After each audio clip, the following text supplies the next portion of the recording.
O'zbekistonda yangilik do'stlar, benzinni yaxshilab quyib, qopqog'ini bekitamiz. Bekitganimizdan keyin do'stlar, zajalkani shunday olamiz. Bunday qilib turib, bunday qilsa, yonib ketadi. Bu nima desalang, jalyuzi pardalar bo'ladi. Eng qizig'i narxlarni sindirib tashlaymiz.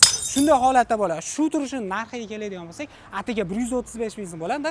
Razmeriga keladigan bo'lsak, 150 ga 150 bo'ladi. Razmeri o'zgaradigan bo'lsa, summasi ham o'zgaradi.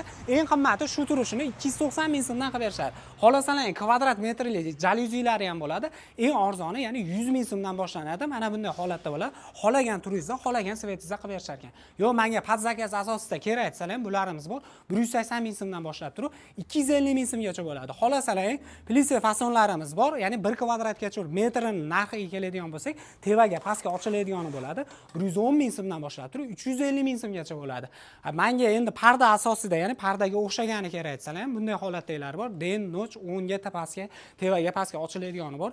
Ya'ni narxiga keladigan bo'lsa 250 ming so'mdan boshlab 350 ming so'mgacha bo'ladi. Zashtali 2 qavatli kerak desa ham bularimiz bor. Buni ham, ya'ni narxi kvadrat metrini 250 ming so'mdan boshlab 350 ming so'mgacha bo'ladi. O'zbekiston bo'ylab dastavka, Ustonovga bor. Kelishilgan holatda biz turgan joy Farg'ona viloyati Marg'ilon shahar Bog'da oldidagi Royal Jalyuzida turibmiz. Zakaz berish uchun akalarimiz nomerlarini pastda qoldirdik. Bu aytilayotgan narxlar donaga kvadrat metrga bo'ladi. Agar optimga olamasalang, bundan ham arzonroq narxda qilib berishadi.